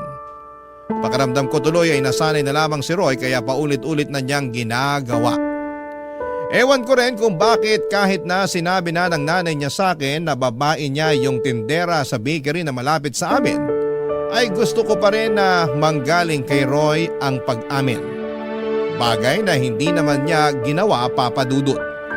Sobrang sakit sa dibdib nang naging pagtatalo namin ng gabing yon. Hindi ko rin naman siya pinatulog kahit nagsabi na siyang pagod na siya. Dahil gusto ko siyang umamin sa akin na may babae nga siya. Kaya naman lumabas na lamang siya sa kwarto at narinig kong nagsumbong siya sa nanay niya, Papadudot. Pagkalipas ng ilang minuto ay kinatok ako sa kwarto ng biyenan ko at tinawag palabas. Noong nasa sala na kami ay doon niya ako sinermonan. Marami siyang sinabi na mga masasakit at hindi maganda sa akin, Papadudot. Halimbawa na noon ay masyado raw akong mapaghanap samantalang hindi naman ako ang nagtatrabaho. Sinabi rin niya na kung totoong may pinagkakagasosang ibang babae si Roy ay kasalanan ko naman daw dahil hindi na ako kaakit-akit sa paningin ng asawa ko. Ininsulto na naman niya ang katawan ko na masyado raw mataba kaya nagawa akong ipagpalit, Papadudot. Barangay Love Stories. Barangay Love Stories. Papadudot, akala ko ay kaya kong patawarin si Roy sa pambababae niya. Ang akala ko ay magagawa kong magpakamartir alang-alang sa binuo naming pamilya. Ang akala ko ay kaya kong isantabi na may kahati kami sa kanya pero hindi pala. Nasusuka ako sa isiping may sinisiping siyang iba bukod sa akin at nagagalit ako dahil wala siyang pakialam sa amin ng anak niya. Paulit-ulit niya akong tinatarantado. Alam din ng mga dati naming katrabaho at malapit kong kaibigan sa factory ang pagiging malapit ni Roy sa mga babae. Since hindi na ako nagtatrabaho doon ay silang nagbabalita sa akin kapag may kinakalokohang babae ang kinakasama ko. Ilang beses na rin nila akong ni-real talk na hiwalayan ko na si Roy. Pero hindi ko pa kaya. Dahil nga sa ayokong masira ang pamilya namin. Bukod doon ay ayoko ring lumaking walang kinikilalang tatay ang aming anak, Papadudot.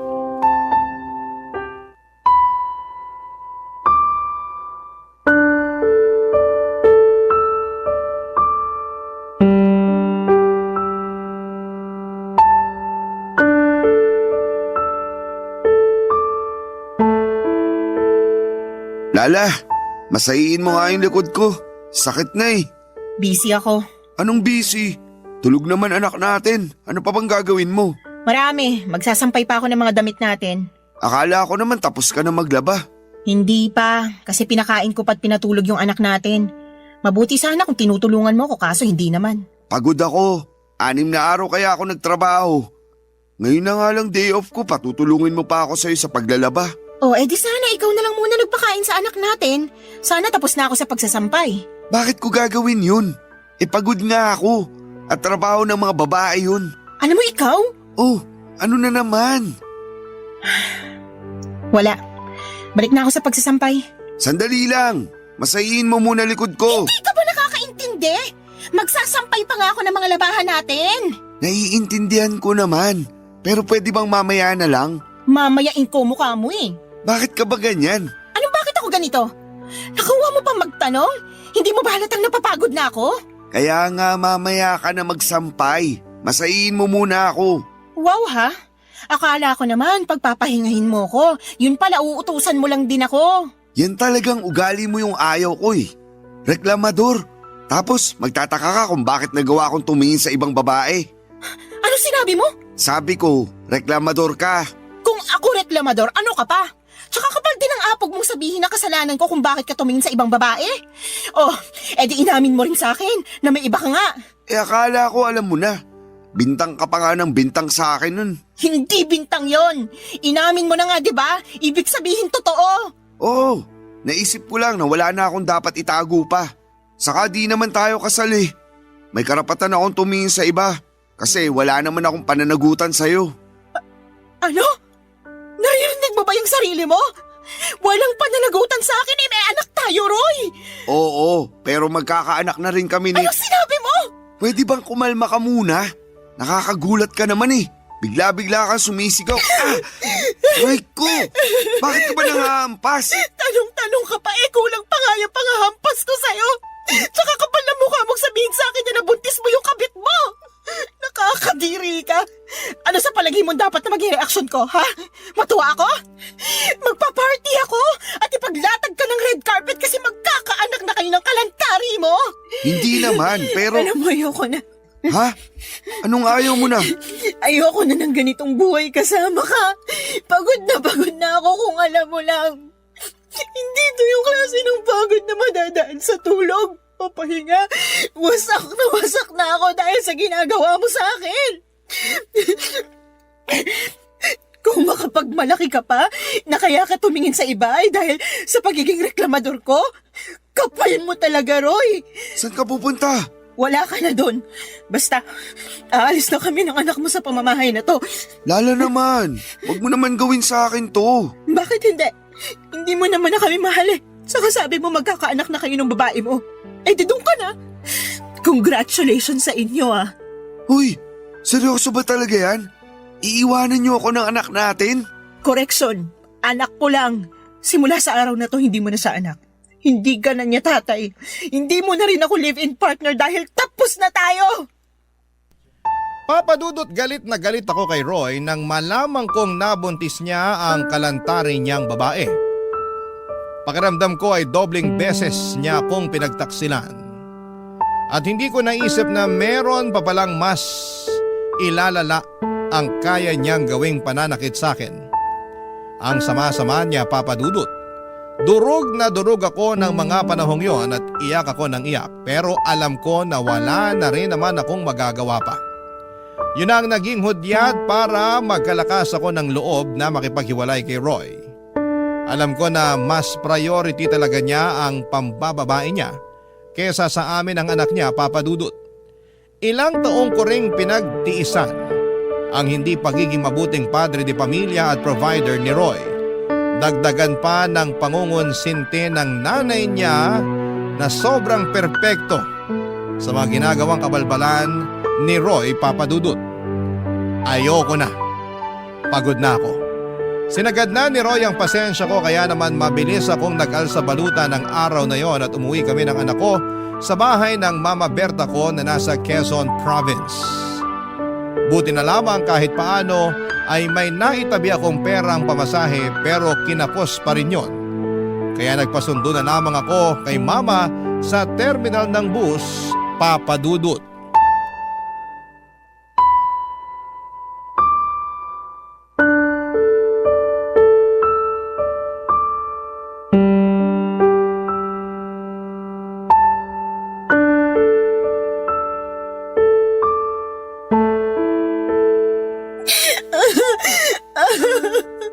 Kung hindi pa naman tinamaan ng lintik yung Roy na yan. Halika, samahan mo ako sa kanila dun sa Pasig. Puputulin ko yung pagkalalaki niya. Wag na po. Tsaka ayoko na rin pong bumalik sa kanila. Pwes, ako ang babalik para maipaghiganti kita. Hindi na po kailangan. Ayoko na po ng gulo. Ewan ko, hindi ako mapakali. Gusto kitang ipaghiganti. Sobrang sama ng ginawa ng Roy na yun sa'yo, nak. Tapos pati nanay niya kinukonsinti siya? Aba talaga naman? Opo, inahayaan niya mong babae yung anak niya at pinalalabas na kasalanan ko kasi marami raw akong pagkukulang. Babalatan ko sila ng buhay mag-ina eh. Kailan pa nila ginagawa yun sa'yo?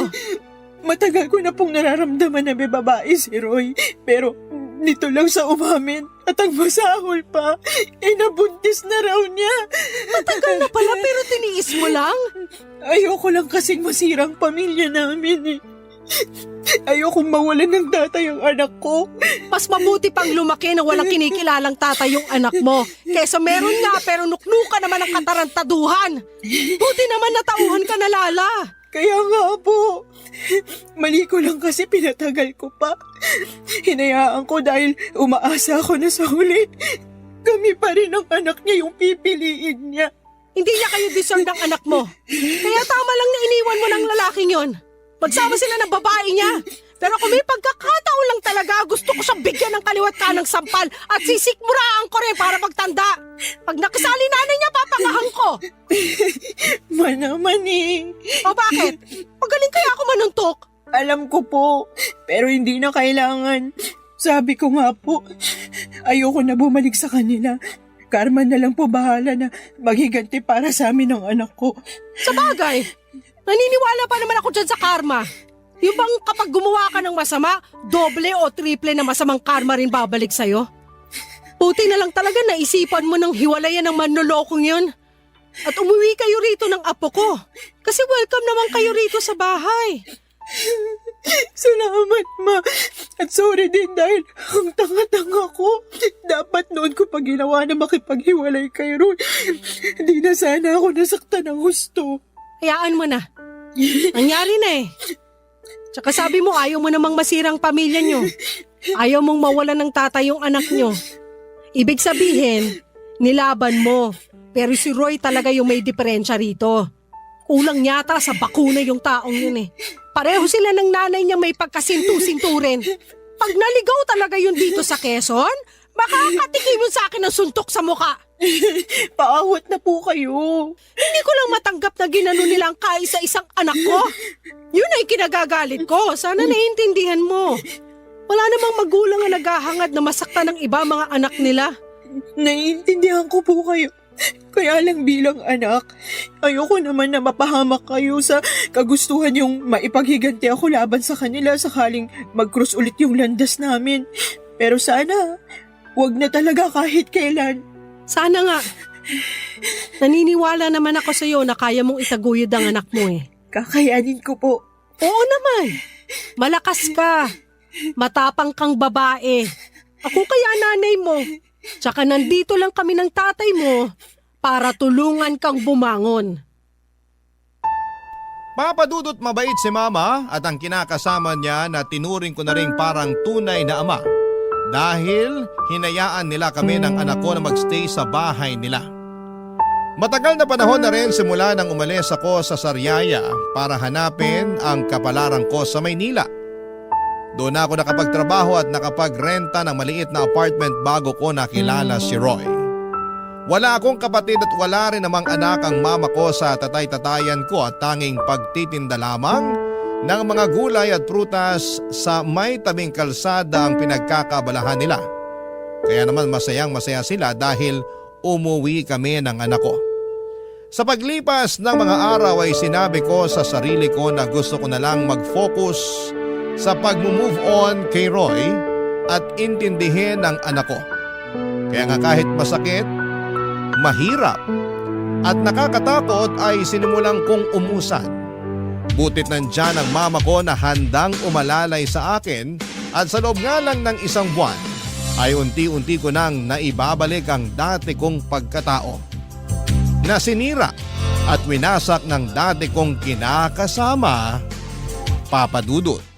Barangay Love Stories. Barangay Love Stories. Papa Dudut, mabilis na lumipas ang 2 buwan. Masasabi ko na gumanda na ang disposisyon ko sa buhay at oo, nandun pa rin yung kirot at panghihinayang para sa pangarap kong pamilya na kasama si Roy. Pero iniisip ko na lamang na baka hindi talaga kami ang tinadhana para sa isa't isa. Saka sabi rin ni Mama, mas mabuti na maghiwalay kami kesa habang buhay akong mag-suffer na kasama siya. Feeling ko kasi ay mamamatay talaga ako sa konsumisyon sa dati kong kinakasama, Papa Dudut. Bukod sa pag-aalaga sa anak ko ay tumutulong ako kina Mama at Papa sa pagtitinda. Masaya ako dahil nagkaroon ako ng bagong pag-asa sa buhay matapos ng pinagdaanan kong kabiguan. At kapag naiisip ko ang karanasang kong yon, ay natatawa na lamang ako sa sarili ko dahil hinayaan kong mamalagi ako ng matagal sa ganong klase ng sitwasyon. Pero sa bagay, nagmahal lang naman ako at kahit kailan ay hindi yon kahinaan o kasalanan. Kaya lang isang araw ay nakatanggap ako ng tawag sa cellphone mula sa isang unknown number.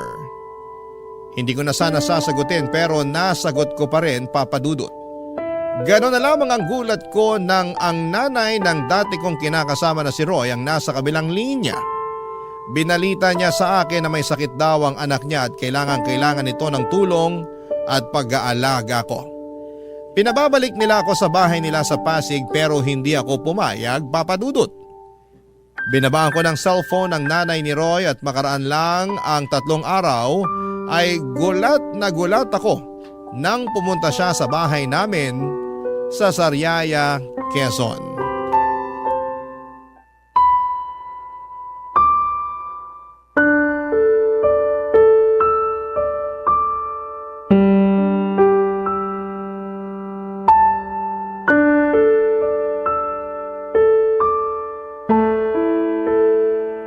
Nay, tuloy po muna kayo. Kala ko hindi mo na ako papapasukin dito sa bahay niyo. Tagal mo akong tinitignan sa harap ng pinto eh. Pasensya na po, nagulat lang ako. Siguro hindi mo akalain na makikita kita, no? Ganun na nga po. Maupo po muna kayo, ikukuha ko kayo ng juice. Ay, hindi na kailangan. Wala rin naman akong planong magtagal pa rito sa bahay niyo. Lala, may bisita ka pala? Ay ma, kayo pala. Ikaw ang nanay ni Lala? Oo. Eh ikaw, sino ka? Ako si Sedes, nanay ni Roy. Roy? Yung manloloko? Hinay-hinay ka sa pananalita mo tungkol sa anak ko, ha? Ikaw ang maghinay-hinay. Baka nakakalimutan mo na sa pamamahay kita. Uy, talaga naman.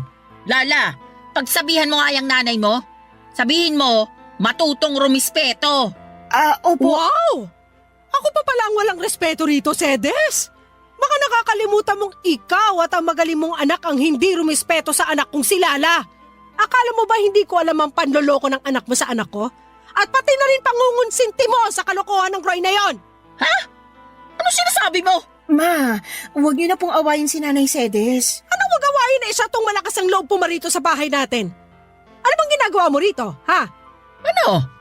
Ito kasing anak mo si Lala. Kausap ko lang nung nakaraan sa cellphone. Pero binabaan ako ng tawag. Buti na lang alam ng anak ko kung saan yung bahay nyo. Kaya pumunta na ako. O bakit ka pumunta rito? Gusto ko lang pabalikin si Lala sa bahay namin. Kailangan siya ng anak ko. Ano ka mo? Tama ba yung narinig ko? Oo. Di pa naman siguro mahina ang pandinig mo, no? Hindi pa. At malakas pa rin ako manuntok. Mama naman, huwag niyo na pong patulan si Nanay Sedes. Eh nakakapikon yung matandang yan eh. Lakas na loob pumunta rito sabihin bumalik ka na rin sa kanila? Aba sinuswerte lang? Nay, diba? Sinabi ko na po na ayoko nang bumalik sa bahay niyo. Ayoko nang makita si Roy. Tapos na kami simula nang mabuntis niya yung babae niya. Nandun na tayo, pero may sakit yung anak ko. Kailangan ka niya. Hindi po akong kailangan niya. Doktor ang kailangan niya kung may sakit siya. Tumpak! Pampira naman, no, Lala. Hindi ka ba talaga mapapakiusapan? Hinahanap ka nga ng anak ko. Ang gusto niya, alagaan mo siya. Parang wala kayong pinagsamahan ng anak ko, ah. Bakit ako? Nasaan yung babaeng nabuntis niya? Doon siya magpaalaga, hindi sa akin. Tungkol sa bagay na yan, wala na. Hiwalay na sila matapos makuna ng babae. Kaya nga nagkasakit si Roy kasi nagluluksa siya sa namatay niyang anak. Oh, di ba? Ang bilis ng karma talaga. Ma, please, wag na po kayo magsalita dyan. Kaya ko na to. Sorry po, Nay Sedes. Pero hindi ako tagapag-alaga ng anak niyo. Oo, nakakalungkot yung nangyari sa baby nila ng babae niya. Pero labas na po ako doon. Hiwalay na kami ni Roy, tapos na kami. Wala na rin akong responsibilidad sa kanya. Papadudot galit na galit ang nanay ko na pinaalis ang nanay ni Roy sa bahay namin. Pero syempre naawa pa rin ako sa kanya dahil magulang lang din siya. Na nag-aalala sa kanyang anak, kaya lang ay desidido na akong hindi bumalik sa bahay nila para alagaan ng dati kong kinakasama. Tama na kami ni Roy at hiwalay na kami. At hindi rin naman ganong kadaling kalimutan ang mga ginawa niya sa akin pati na rin ang nanay niya. Sa isip ko ay napaka-unfair nila kasi pag sa hirap ako ang gustong kasama. Pero kapag sa sarap ay iba. Nakakagalit at alam kong hindi ko yon deserve. Kaya nga pinagdasal ko na lamang na sana'y gumaling si Roy sa kanyang karamdaman pero wala na akong plano na bumalik sa buhay niya. Masaya na ako kasama ang anak ko at ang mga tao na totoong nagmamahal at nagpapahalaga sa akin. Mabilis na lumipas sa mga araw at paulit-ulit pa rin akong tinetext ng nanay ni Roy na puntahan ko siya sa bahay nila para alagaan si Roy. Kesyo, hinahanap daw ako ng anak niya pero wala na akong pakialam pa. Kinatagalan ay tumigil na rin si Nanay Sede sa pagte-text sa akin. Siguro ay nagsawa na din o di kaya ay tinanggap na lamang niya ang desisyon ko. Nagdaan pa ang 1 buwan at lumuwas ako noon sa Pasig para magninang sa binyag ng anak ng dati kong katrabaho. Noong nasa bahay nila kami pagkatapos ng binyagan sa simbahan, nagulat ako kasi nandun si Roy na bigla na lang daw pumunta dahil sigurado raw siya na pupunta ako. At binalita niya sa akin na magaling na siya sa sakit niyang pulmonya, papadudot.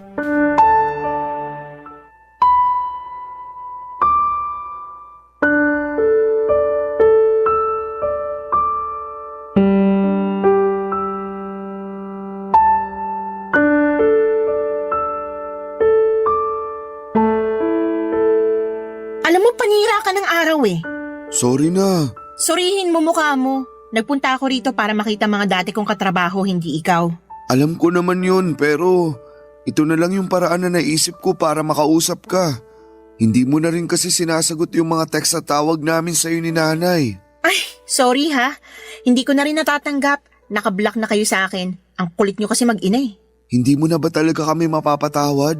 Yung nanay mo, napatawad ko na. Pero ikaw, hinding-hindi.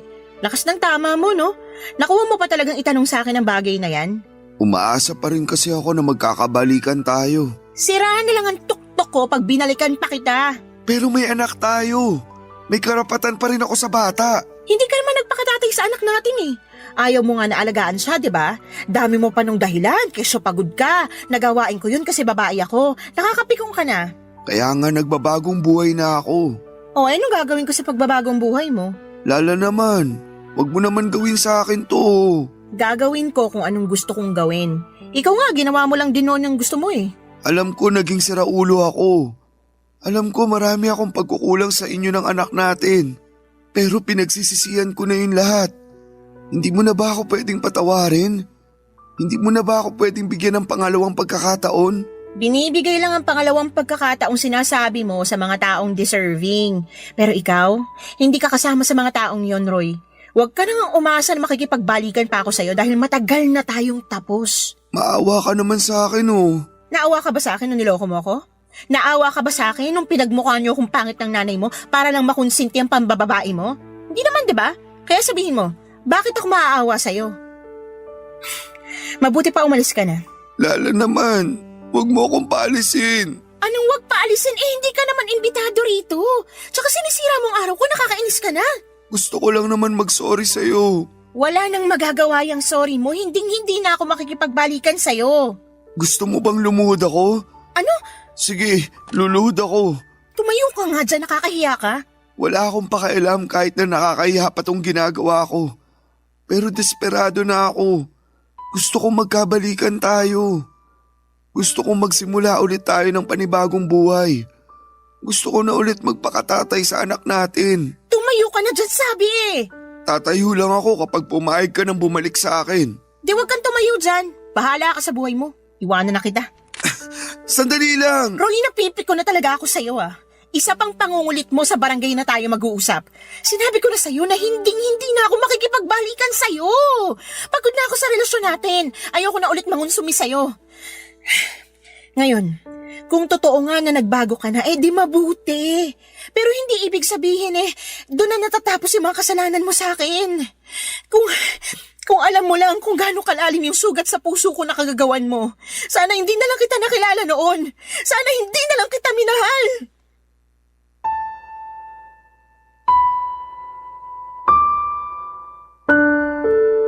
Papadudot, kitang-kita ko ang matinding lungkot sa mga mata ni Roy nang marinig ang mga sinabi ko. Pero wala na akong pakialam pa. Tinalikuran ko na siya at bumalik sa bahay ng katrabaho ko. Nakita ko naman na umalis na rin siya kaya kahit papaano ay napanatag na ako. Kaya lang ay aminado ako na hindi ko na na-enjoy ang araw na yon dahil sa pag-eksena ng dati kong kinakasama. Bukod doon ay nanginginig pa ang katawan ko sa engkwentro namin. Pero wala akong pinagsisihan na tinanggihan ko ang pakikipag-ayos niya sa akin. Kung noong nagkasakit siya ay nagawa ko siyang tiisin. Alam ko sa sarili ko na magagawa ko ulit yon. At hanggang sa kasalukuyan ay masaya ako sa desisyon kong tuluyang makipaghiwalay na sa kanya, Papa Dudut. At ang huling balita ko ay nag-resign na raw siya sa pabrika na pinagtatrabahuhan niya. At hindi ko na alam kung ano na ang nangyari sa buhay niya. Basta sa ngayon ay focus na lamang ako sa sarili ko at sa aking anak. Maraming salamat po, Papa Dudut, sakaling mapili po ninyong basahin ang istorya ng buhay ko. Sana po'y kinapulutan po ito ng aral at inspirasyon ng mga kabarangay natin na huwag manatili sa mapang-abusong relasyon.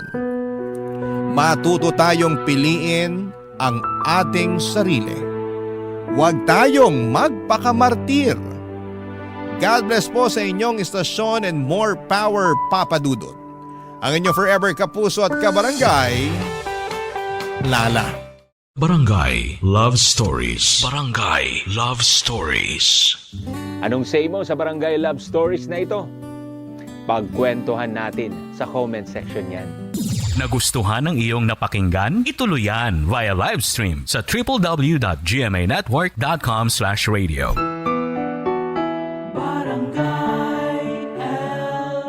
In Mega Manila, 97.1. Forever.